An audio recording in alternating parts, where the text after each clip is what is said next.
Welcome to IMTSTV Investigates as we explore the world of 3D printing. I'm your host, Penny Brown. In this episode, we're taking an in-depth look at additive manufacturing, a technology that's gained plenty of attention in recent years. While 3D printing has caught the media's eye for its ability to create custom parts quickly, the real story lies in how additive technology is making its way into actual industrial production. The IMTS-TV crew traveled to Jacksonville, Florida for a visit to the Additive Manufacturing Users Group Conference to get a real inside look at how additive processes are being used right now. Joining us was Tim Shimbara, Technical Director of Manufacturing Technology at AMT and an expert on the latest with additive technologies. How are you today, Tim? Doing well, Penny. Thanks for having me. Well, thanks for being on the show. So what did you think of AMUG this year? It was interesting. So this is my fourth time that I've had a chance to attend, and the attendance by far has been the largest. That was interesting. This year was a new year because they opened it up to other processes than just the traditional laser-based powder beds. So that was interesting. Got a new mix of people. I found that there was more secondary processes being highlighted. And by that, I mean the additive technologies used to make tooling, to make parts, but also other manufacturing processes apply to additive parts for things like coatings, for example. What about like the session content? How would that change this year? More diversity, and we're actually seeing more industrial use in their presentations. Typically, the user conference would be the ins and outs of the processes. So what you need to do with this material and this machine. Whereas this year was, this is what we're doing with this material into these parts and this part into this assembly, which was interesting. It was good. So there's a lot of media attention on 3D printing, I guess mainly as sort of a hobbyist or classroom type technology, but what do you see as the trends for maybe more industrial type uses? Sure, and it runs the gamut. You have your maker movements that are those do-it-yourselfers. But what we're finding now, especially with the metals parts, as they mature, we're seeing more into aerospace, medical, and dental by far with some of the F-10K FDA approvals. And also the Joint Strike Fighter has now started to approve some processes for them. So you're seeing larger structures that are being produced, especially the oil and gas and piping. We're seeing more complex geometries in dental and medical, things like hip joints and even jaws. And we're also seeing more diverse use. So the typical machine shop now has additive as a tool in their repertoire to produce a solution for a customer. Instead of it being a serial process, one shop can come in and do pretty much what you need. That's pretty cool. Yes. During our time in Jacksonville, we also sat down with Todd Grimm, the industry advisor for the Additive Manufacturers Users Group, who gave us an overarching view of where additive stands today. The fundamental definition of additive manufacturing is building something without tooling in an additive form. So you're adding material on a layer by layer basis. Well, that opens us up to a lot of processes. The oldest and perhaps the best known is stereolithography. That's a laser-based process where we're using a ultraviolet laser to solidify a photopolymer or a liquid resin that turns solid when it's hit with UV light. Selective laser sintering is another process, also uses a laser. In this case, it generates heat, and that heat melts or sinters or just fuses powdered thermoplastics or powdered metals. Then we have inkjet technologies. So the one I mentioned is Polyjet, and now from Stratasys. There's also a similar one from 3D Systems called Multijet Modeling. And what we're doing there is taking an inkjet head and we're replacing ink with photopolymer. So that same photopolymer from stereolithography is being dropped down in small droplets and then immediately cured by a UV light on that same carriage, print carriage, as it's moving back and forth. Another technology that that should be considered that I didn't mention is fused deposition modeling. There we're taking a filament of thermoplastics, engineering plastics, heating it, extruding it through a very fine small orifice, and extruding a ribbon, a continuous ribbon of plastic on a layer by layer basis. When metals is quite exciting and actually reduces a barrier, because if materials are an issue, if we don't have conformance to a standard that exists already, well, materials, what we're delivering, about 99.9% is as good or better than what you can get out of your conventional process. So if you want titanium, Ti 6.4, you can get it. If you want cobalt chrome, you can get it. If you want aluminum, you can get it. And the mechanical properties, thermal properties, are going to be as good as or better than what you're going to get out of your investment casting, die casting, or sand casting, which takes away one of the barriers to adoption. And so there's a lot of development there. So from a company called Objet, or from Stratasys with the PolyJet process, and from a company called Optimec, you have the ability to, on the fly, mix multiple materials. So instead of being limited to one material in one part with one set of characteristics, you can actually, on the fly, create a new material combination that can vary from the left corner to the right corner. You know, from left corner to center to right corner it can vary. You can put multiple characteristics into one part. You can build multiple parts with complete different sets of characteristics. So you can mix and match. And that's true on the metal side with the Optimec technology, where you might be able to blend. If they mechanically bond to each other, you might be able to blend copper with cobalt chrome and have a gradual transition instead of a hard line. So those are some of the exciting opportunities I see, and I think that's what we really need to leverage to also create a uniqueness about additive manufacturing that further differentiates it from just trying to be a replacement, you know, but something new and unique, offering new sets of materials. So very vibrant, very dynamic in the materials development area. We also caught up with Gary Rabinowitz, the Rapid Prototyping Lab Manager at Reebok and a member of the AMUG Board of Directors, as he told us about the AMUG event and its evolution over the years. So who comes to this event? Like, what industries are represented? We represent pretty much every industry that's out there, from aerospace, footwear, not only Reebok, which is where I work, Nike is here as well, and I believe there's several other footwear industry, the toy industry, automotive is here. We just had a great, fantastic presentation from Jason Lopes from Legacy Effects, and his involvement in many major motion picture movies. So we cover pretty much everyone. AMUG also featured a few exhibitors who were showing some of their latest technologies and applications for additive manufacturing. Now, part of AMUG's annual conference is a two-night exhibitor expo. And what a lot of people are surprised to find is that there are so many related complementary services and products and tools needed to support the additive manufacturing process that it actually creates a lot of other opportunities to be affiliated with the industry or to benefit from additive manufacturing, but not directly by using a machine or building machines as an OEM. We've also got a resurgence or borrowing of technology that's used in the metal finishing for deburring and just general finishing, such as vibratory finishing or centrifugal barrel.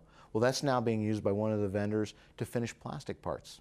Because one of the challenges we do have is we don't have the finish that you would expect out of an injection molded part. We don't have the finish of a machined sand casting that's ready to go in production. So we've got post-processing that's required in many cases.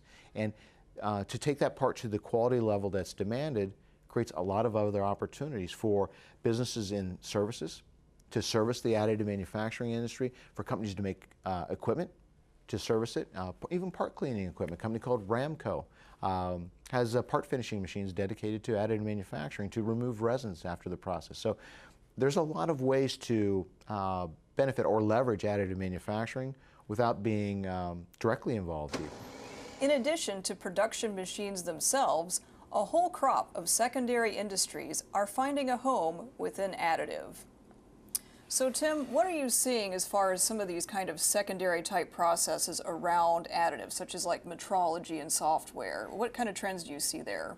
So the ancillary industry has really come on strong. We're seeing the front end of the manufacturing and the design, so a lot of laser scanning is taking place, plus touch probes still to gather data for reverse engineering.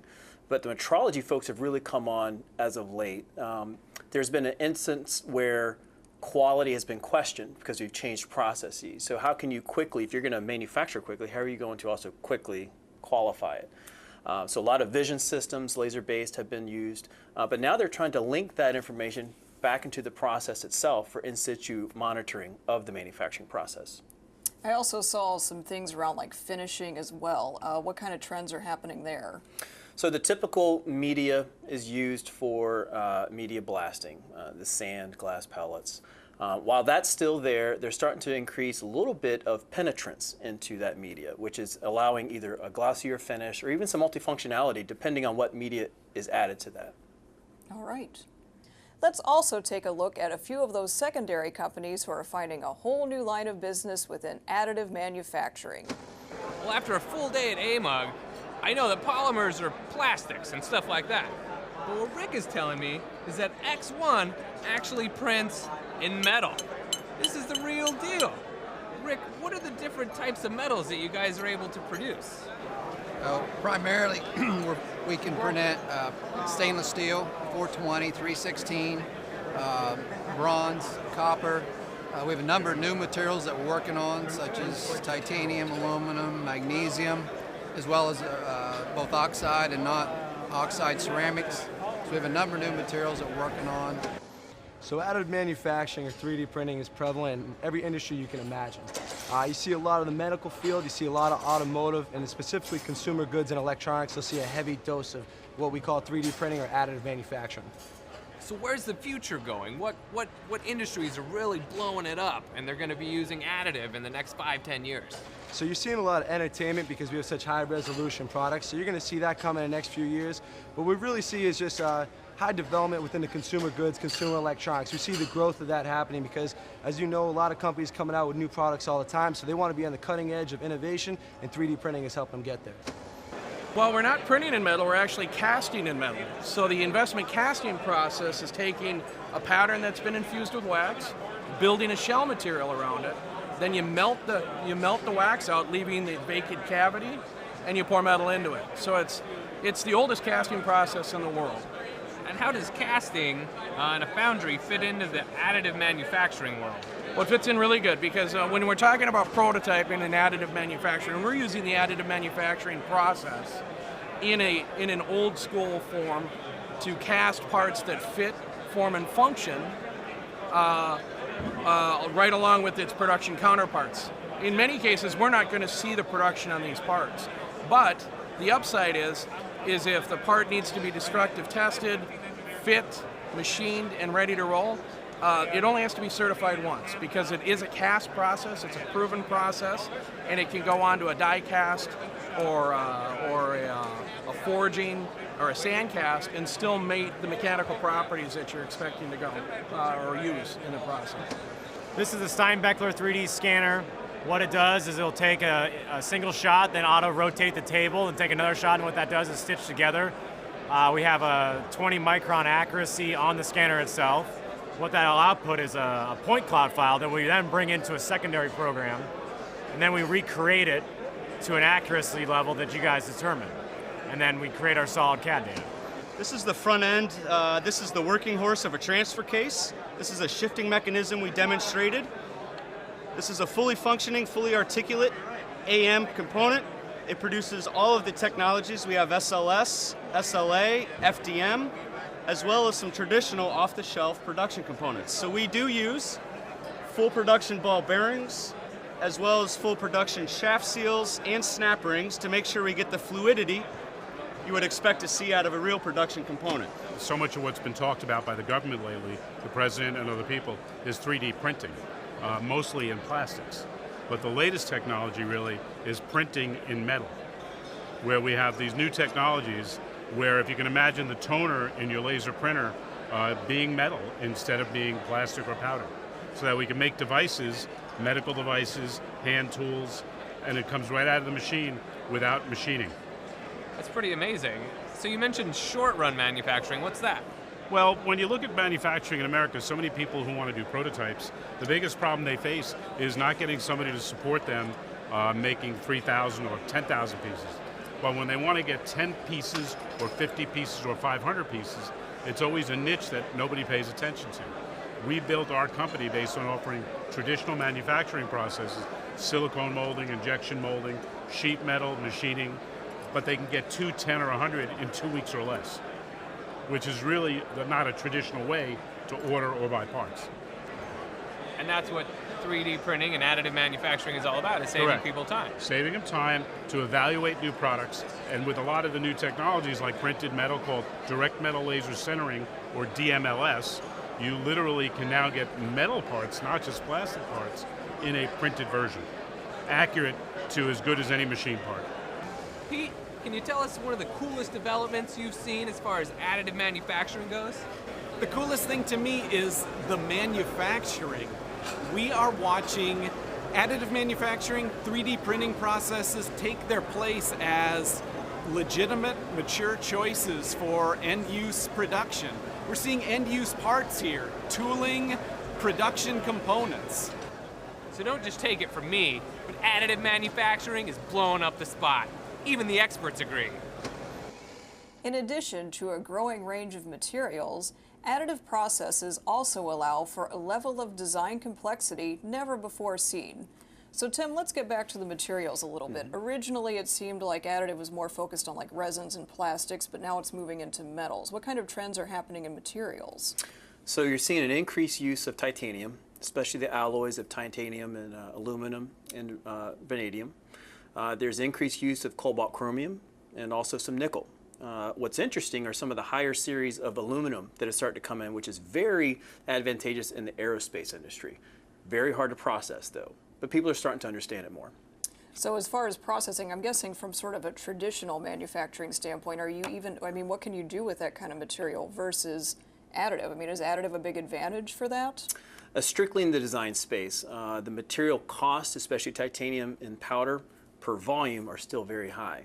So you have to gain your economies of scale and your affordability case in the design complexity. So that means you take multiple single pieces and make it a more unitized structure, or you go after the complex geometries that you could not do in traditional manufacturing means. Vince Anawenter and Shaku Kamara work at the Rapid Prototyping Center, part of the Milwaukee School of Engineering. Anawenter tells us about how when it comes to design for additive, the sky's the limit. And Kamara talks about his drive to educate both the industry and students about everything that additive has to offer. Additive manufacturing is a emerging technology. It's getting a lot of buzz these days, but it is yet to be fully adopted by many, many, many companies. It's also a field that's continuing to advance. Like I said, there are some physical restrictions or limitations to current additive manufactured parts, but those are being minimized daily as advances come in the technology.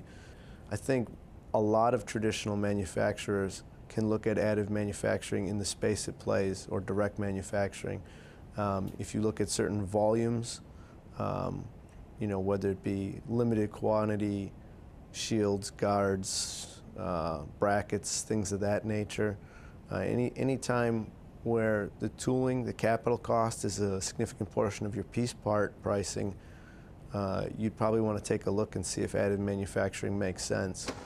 With additive manufacturing, one of the biggest advantages is the fact that it cuts across all industries. And I think we're still in the beginning stages of figuring out how does this technology impact different areas. In the US, the majority of the systems we use are, provide plastic parts, so let's put it this way. And the idea is if you're creating a machine, or you're creating a component where the number of parts that are needed are below a certain threshold, if you work on the ROI of your part rather than having tooling, you can do that. Matter of fact, we have had several projects with our companies where if they are only looking at 1,000 parts and the part is fairly small and complex, we actually use the additive manufacturing to produce that part. And I think additive manufacturing creates an avenue for us to ignore complexity and actually get the problem solved. And again, as we've seen the tools that are used today for design, these tools are getting easier to a point where the amount of complexity that can be embedded in these parts is way up there. So I think that really gets me excited. Now, in any other technology, manufacturing technology, there is a price for complexity. In additive manufacturing, there is none, I could say at this point. We have about 60% of our companies now own some form of RP machine, because you could pick up a system for $10,000. So the risk is very minimal. I believe the industries that you have a very high level of complexity, Medical is an example. I mean, most medical parts are very complex, so by nature. So that industry tends to benefit quite a bit from using this technology. And we've talked about custom manufacturing, where my part in the future is completely different from the next person's part. When that catches up, additive manufacturing will really have a place downstream in the consumer market. My advice is to look at this industry and don't look at it as the industry that solves everything or the technology. It's just one of several other technologies, but the advantage of this technology is it could be leveraged with other technologies. I mean, the strength we have seen of AM is when you leverage it with other existing technologies. And the challenges in the future is how can we have a lot of these companies that are leveraging these technologies talk about it so we can grow this industry. Some businesses that once operated as traditional manufacturers are making the transformation to additive. It kind of seems like, for the most part, additive is sort of finding a home within the production process, not really replacing it entirely. But I guess for the shop floor of the future, where do you see additive really having a home? I think hybrid's the word. What we see today is a very separate and distinct group of additive manufacturing shops, and then a very distinct group of traditional manufacturers where the purchase order will follow serially. Some interesting business models are starting to come up where a traditional shop has now increased their capacity for additive, meaning they've got the capabilities and the know-how in-house to do an additive and a traditionally manufactured part.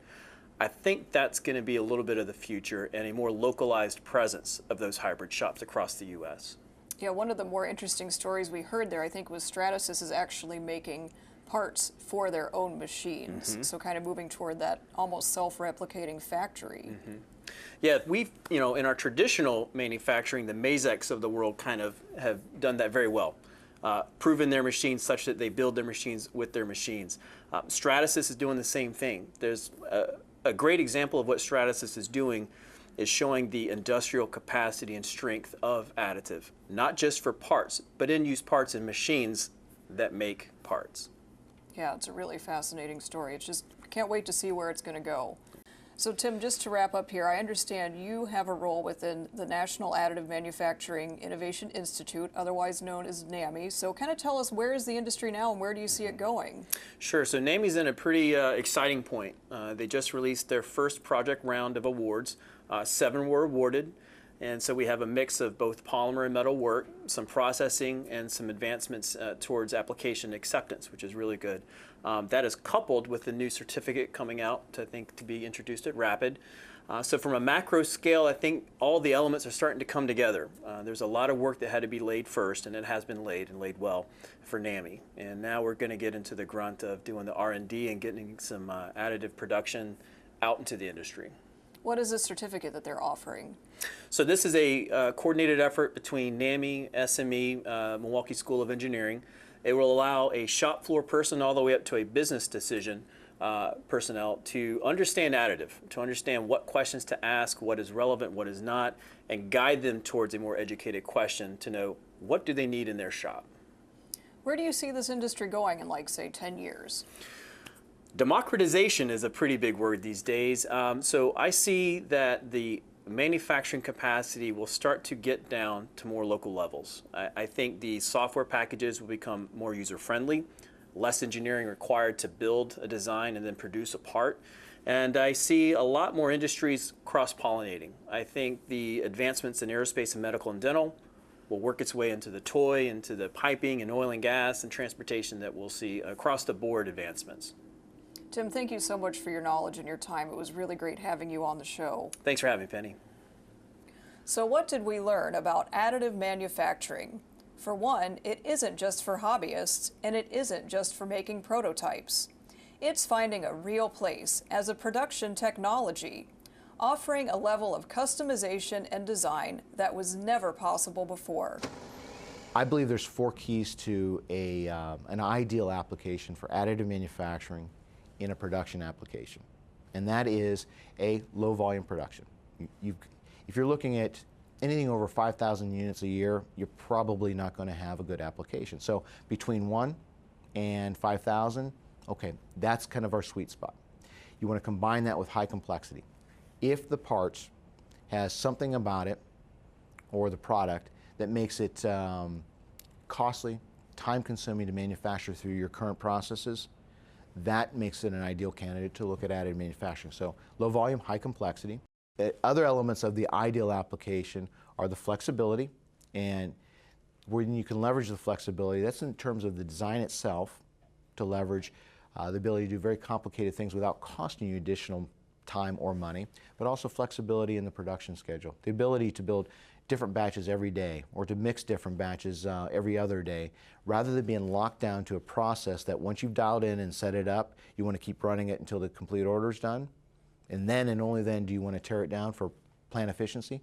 We're not limited to that. So if you can leverage that flexibility of design and production schedules, that makes for, helps to make for an ideal application. And then finally, you want to look for an application where the overall efficiency of additive manufacturing is advantageous. And I use the term efficiency very, I've selected that term very carefully.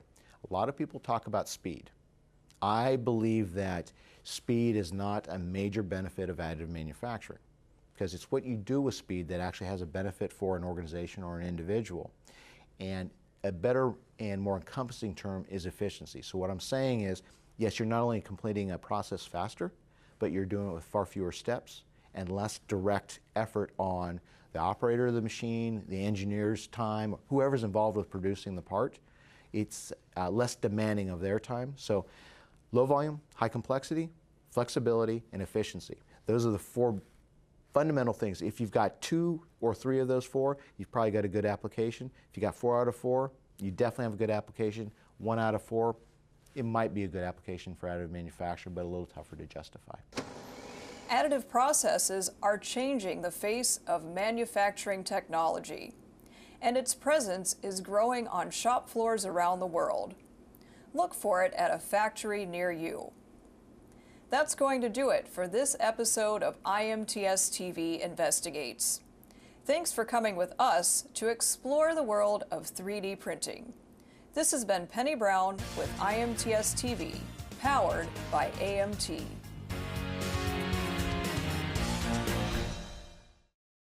Stay up to date on all things related to additive manufacturing at www.mtadditive.com.